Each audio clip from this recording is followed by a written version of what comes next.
Bonjour, je m'appelle Kiet Dao et dans cette vidéo je vais vous présenter en fait les cycles MBSR.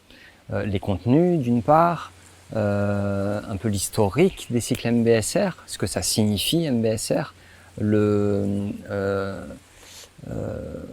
vient en fait ce courant à la fois scientifique et de méditation orientale, et les cycles que je propose plus spécifiquement. Voilà. Dans des conférences qui sont en live, il y a du temps pour des questions et des réponses. Là, comme c'est pas du direct, ce sera pas possible.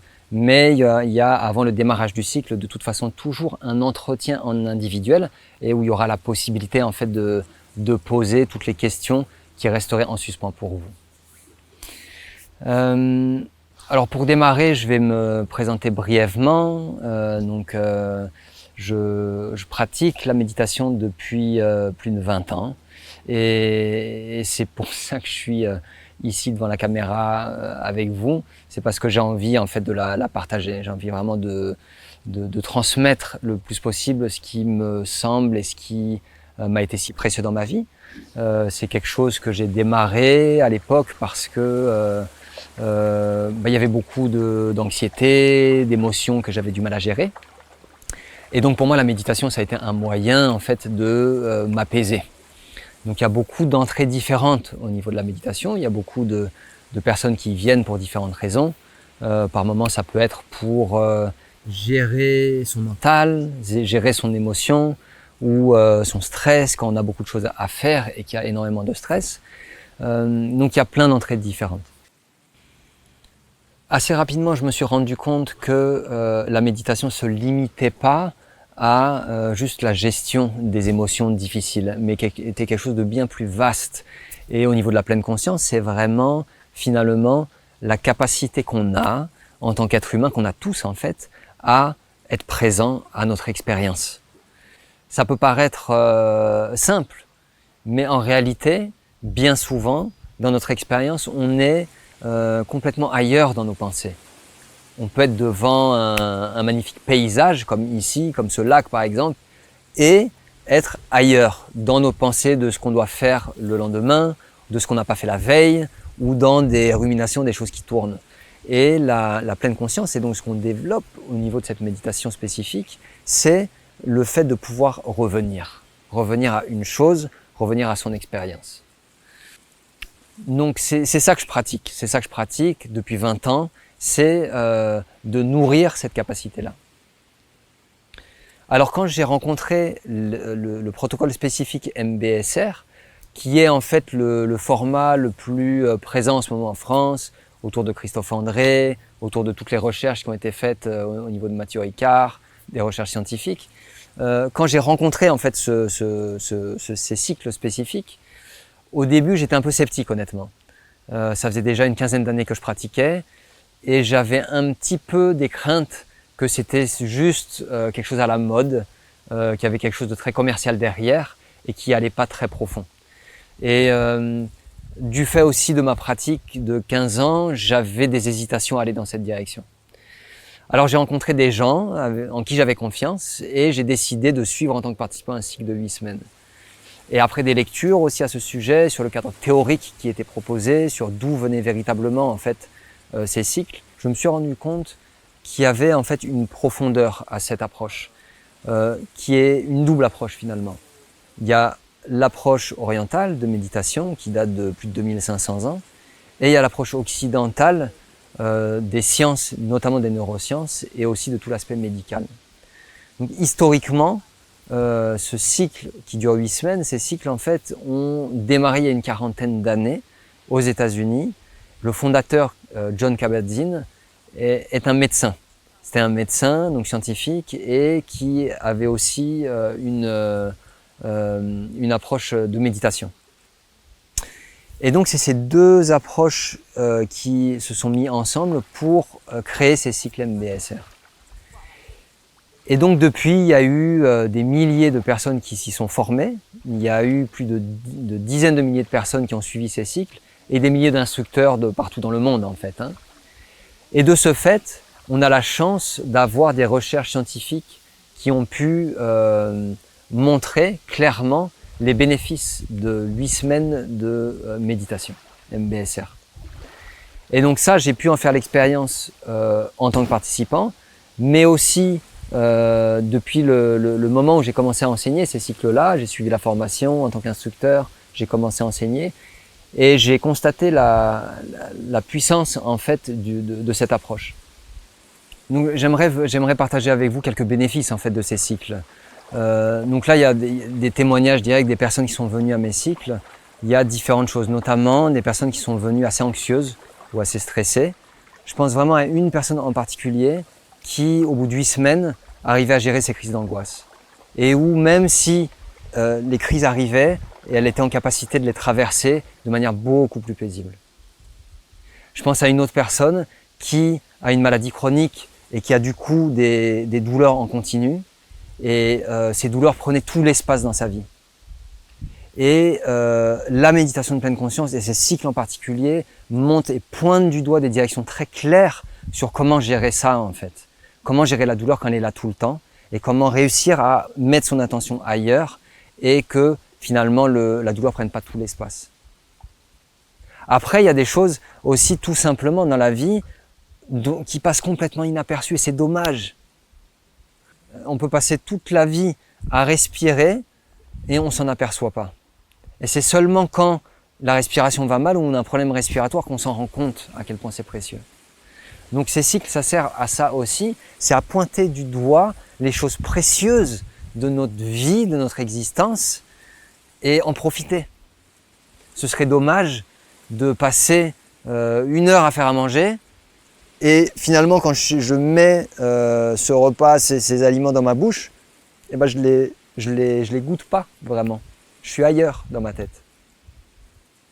Et la méditation de pleine conscience, ça sert vraiment à ça. Ça sert à apprécier ces moments, à apprécier les moments où on peut être en connexion avec des choses simples de la vie. Et c'est quand j'ai cette capacité retrouvée à être en connexion avec des choses simples, et ben ça me donne de la force et ça me ressource pour les moments qui vont être plus compliqués. On en a tous. Les moments plus tourmentés, les moments de tempête intérieure, on va tous les traverser.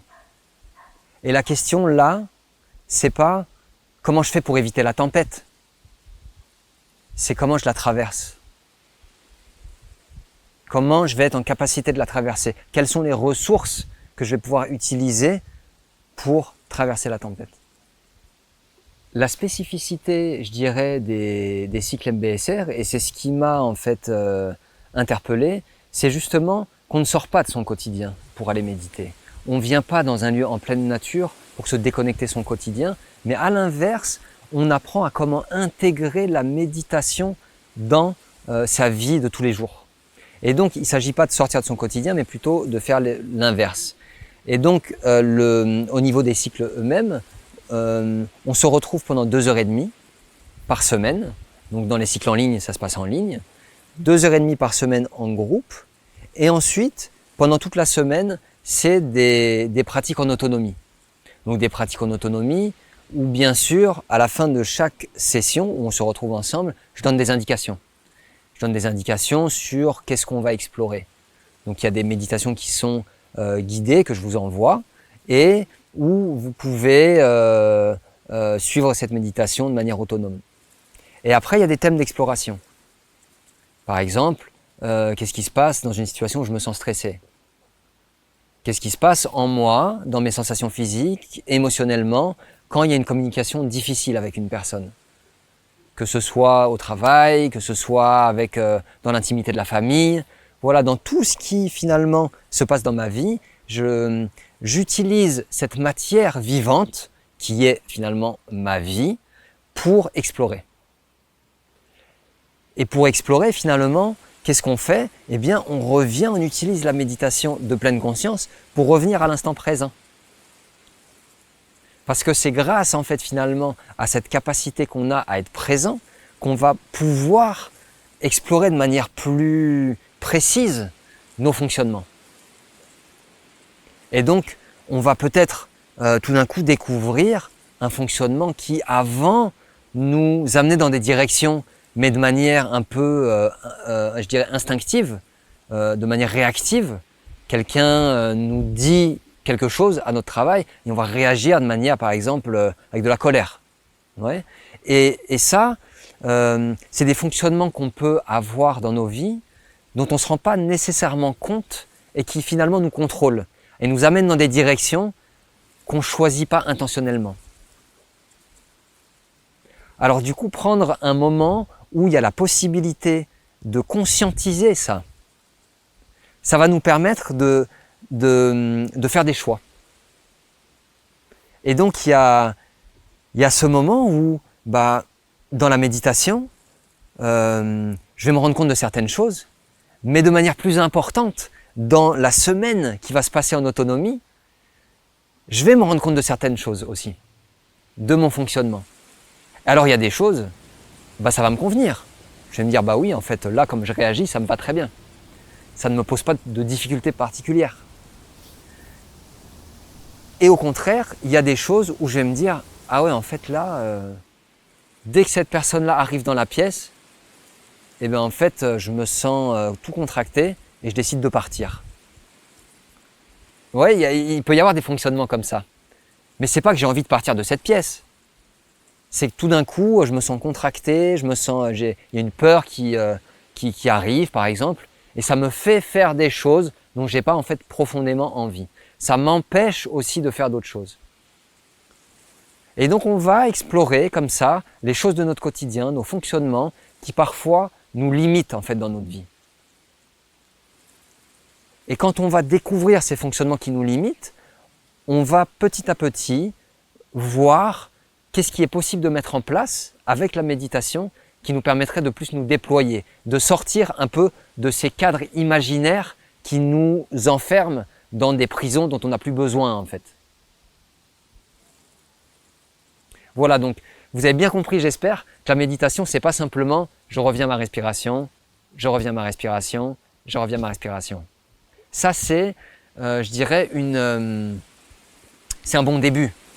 C'est un bon début et c'est une bonne base d'ancrage.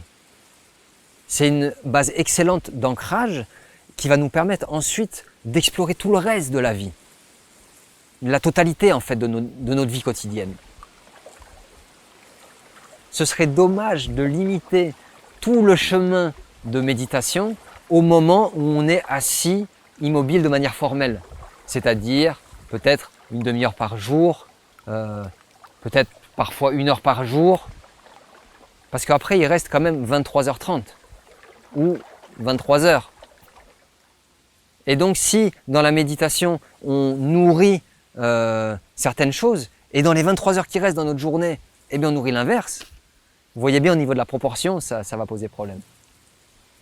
Donc là vraiment, l'invitation de ces cycles MBSR, et je vous dirai un peu plus au niveau très concret de comment ça va se passer pour la suite, c'est l'encouragement à ce que ce soit une exploration des 24 heures dans la journée. On va plonger ensemble dans l'exploration. Et ce qui est important pour soutenir cette exploration, c'est la dynamique de groupe. Très franchement, tout seul, la méditation, c'est possible, mais pour beaucoup de personnes, c'est difficile. Pour beaucoup de personnes, c'est difficile parce que réussir à avoir une motivation chaque jour et d'avoir une intention suffisamment forte au niveau individuel et de se structurer chaque jour pendant 8 semaines, c'est pas forcément évident. Mais avoir rendez-vous une fois par semaine, savoir qu'on a ce rendez-vous-là et que chaque personne du groupe auquel on est connecté une fois par semaine est en train aussi de faire ces mêmes pratiques, ça nous soutient. Et donc il y a un engagement fort. Une des choses, c'est un engagement fort. Un engagement fort à être là à chaque session. C'est aussi une chose importante, à savoir que c'est pas en fait une fois 8 séances qui se répètent et qui sont les mêmes. On va bâtir chaque séance l'une après l'autre, à partir de vos expériences de la séance 1 et de la semaine 1, la session 2 va se construire. À partir de ces 2 premières sessions, la session 3 va se construire. À partir des échanges, des questions que vous aurez, Parce que les 2h30 qu'on va passer en fait ensemble, c'est pas évidemment 2h30 de méditation pleine. Hein, la question, parfois on me la pose, on me dit mais je vais pas réussir à méditer pendant 2h30 d'affilée. En fait, c'est pas ça. Pendant les sessions, donc là je vais vous expliquer un peu plus les contenus maintenant des sessions. Au niveau des sessions elles-mêmes, on a 2h30 ensemble. Alors la première session et la dernière session, c'est des sessions un peu particulières où là, on va avoir 3 heures. Pourquoi? Parce que la première session, c'est la première fois qu'on se retrouve tous. Et donc, il y a besoin de qu'il y ait une dynamique qui se crée, voilà, une sensation aussi de sécurité dans le groupe. On va vivre des choses ensemble pendant 8 semaines et donc il y a un temps à prendre pour ça.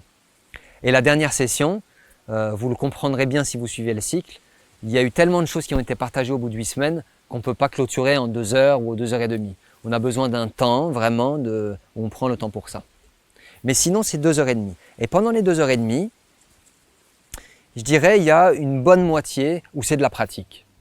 Mais ce n'est pas de la pratique où on va être assis pendant 1 heure ou 1h15. Il y a des méditations assises, il y a des méditations allongées, il y a des méditations en marchant, il y a des méditations en mouvement. Donc il y a toute une série de différentes pratiques qui créent une dynamique au cours de cette 1h15 de pratique. Et puis ensuite, il y a toute une autre partie qui est de l'ordre de l'exploration. De l'exploration avec la parole. Et donc là, pendant, je dirais, 1h15, 1 heure, il va y avoir des cercles de partage, des échanges. Donc là, c'est soit ça se passe en grand groupe, soit en petit groupe.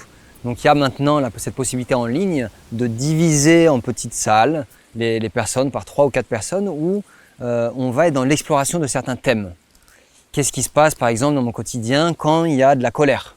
Comment j'utilise la méditation dans ce moment-là? Qu'est-ce qui se passe dans mon quotidien quand par exemple avec mes collègues j'ai une communication qui est difficile, où je rentre en conflit? Comment j'utilise la méditation dans ce moment-là? Comment j'y arrive ou j'y arrive pas? Ouais. Et donc chacun va y aller de ses questionnements, de ses réponses peut-être, et comme ça, le groupe va aider chaque personne à avancer en fait. Et vous-même, en partageant votre expérience, si vous le souhaitez, c'est jamais une obligation, mais si vous le souhaitez, vous allez donner aussi des pistes, des possibilités aux autres. Et puis toutes les questions sont les bienvenues. Il y a vraiment, on crée ensemble un cadre de sécurité, de bienveillance. Tout ce qui se dit en fait dans le groupe reste vraiment, il y a une règle de confidentialité qui est fondamentale pour créer la sécurité en fait, pour le partage ensuite dans le groupe.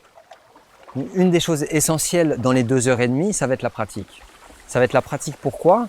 Parce que c'est un peu comme si on allait au restaurant et qu'on avait faim et qu'on s'assoit et qu'on lit le menu et qu'on lit le menu et qu'on continue à lire le menu. Et au bout d'un moment, ça va pas être suffisant. On va sortir du restaurant, si on n'a que lu le menu, on aura encore faim. Au bout d'un moment, pour se nourrir, il faut manger. Exactement de la même manière pour la méditation, si on reste à juste lire des livres ou à écouter des gens parler, ça va pas suffire. C'est comme toute chose finalement. La natation, pour apprendre à nager, c'est pas dans un livre non plus, c'est en plongeant, en sautant dans l'eau. Donc la pratique, c'est quelque chose qui est essentiel dans les cycles, vraiment. Il y a ce qui se passe dans la session et puis il y a ce qui se passe entre les sessions. Il y a, comme je disais, des pistes d'exploration que vous allez suivre du mieux que vous pouvez et c'est ce qui va vous permettre d'être autonome dans votre pratique. L'idée, c'est qu'au bout de 8 semaines, vous puissiez pratiquer seul en fait. Et donc je suis disponible pendant 8 semaines pour des entretiens individuels. C'est une partie importante aussi du processus. S'il y a besoin, ce qui n'est pas toujours le cas, mais pour certaines personnes, il y a besoin, à un moment au cours de la semaine, de partager plus individuellement certaines choses. Quand on met en lumière certains de nos fonctionnements, c'est pas toujours agréable. Et donc on va toucher certaines zones où on est dans de la vulnérabilité. Et donc c'est pour ça aussi que je suis disponible pendant la semaine pour en parler si besoin. Donc au niveau très pratique de ces cycles, il y a 2 cycles. Il y a des cycles en ligne et il y a des cycles en présentiel. Cycle en ligne, au début j'ai eu des doutes. J'y allais un peu en reculant. Et du fait du confinement, j'y étais en fait entre guillemets contraint, parce que j'avais commencé en présentiel un groupe et je l'ai continué en ligne. Et honnêtement, c'est ce qui m'a convaincu. Je me suis rendu compte, au bout de la 3e session, donc les 2 premières sessions étaient en présentiel, puis on a continué en ligne, qu'en fait c'était au niveau, je craignais pour la dynamique de groupe, et en fait c'était tout aussi puissant. Et ça m'a surpris moi-même en fait. Et donc on a continué, et j'ai décidé de continuer les groupes en ligne, qui existent par ailleurs depuis 10 ans en fait en MBSR. Mais moi je le fais depuis peu. Je le fais depuis peu, mais je choisis de le continuer parce que je vois à quel point c'est puissant d'une part. Et puis, si vous habitez dans un village, si vous vous déplacez régulièrement du fait de votre travail, pour plein d'autres raisons, ça peut être intéressant de le faire en ligne. Donc au niveau du format, il y a 2h30 par semaine en groupe et il y a une journée entière aussi de pratique. Et donc la journée entière, c'est pas une journée où il y a que de la méditation, il y a aussi de l'exploration, hein, comme on fait dans les 2h30. Et puis il y a de la méditation marchée, il y a de la méditation allongée. Donc on n'est pas évidemment pendant 7 heures, lorsque c'est en ligne, devant son écran. Entre les sessions, il y a aussi de la pratique individuelle, d'environ 40 minutes. Alors très souvent, dans les conférences, les gens me disent « mais 40 minutes par jour, comment je vais trouver le temps en fait pour faire ça ?» Et effectivement, c'est une bonne question à se poser. Il y a des réaménagements à faire. Ça peut se faire le matin, ça peut se faire le soir, ça peut se faire en 2 fois, une partie le matin, une partie le soir. Mais au-delà de ça, ça peut être intéressant aussi de voir dans nos vies si on arrive à distinguer entre ce qui est urgent et ce qui est important. Et les 40 minutes, en fait, c'est un temps pour soi. C'est un temps où on prend soin de soi. Une chose importante avant de décider de suivre ce cycle, c'est en termes d'engagement. Il y a vraiment l'engagement d'être là à chaque session. Et ça pour différentes raisons. Une des raisons, c'est que tout simplement, chaque session se construit au niveau pédagogique l'une sur l'autre. Donc si vous ratez une session, par exemple celle sur les émotions, ou par exemple celle sur la gestion du stress, ça va être difficile après pour vous de rattraper en fait les wagons. Ça c'est la première chose. La deuxième chose, je dirais, c'est au niveau de la dynamique de groupe. Il y a vraiment un engagement auprès des personnes du groupe à être là parce qu'il y a un soutien réel du fait du groupe au niveau de la pratique. C'est pas pareil en fait de méditer seul, c'est pas pareil de méditer à 10 ou à 15. D'autre part, le nombre de places est limité et donc de ce fait, ce serait dommage de s'engager au démarrage du cycle et de ne pas le suivre parce qu'une autre personne aurait pu prendre la place. Donc il y a 2 types de cycles que je propose. Il y a ceux qui sont en présentiel et ceux qui sont en ligne. Les deux en fait ont vraiment une même force au niveau de la dynamique de groupe et au niveau de la profondeur de ce que les personnes expérimentent en fait. Je le vois très clairement dans les témoignages. Et donc vous allez voir si vous suivez le cycle en ligne qui est proposé prochainement ou celui en présentiel. Je vous dis à très bientôt pour cette belle aventure intérieure et merci d'avoir regardé cette vidéo. Au revoir.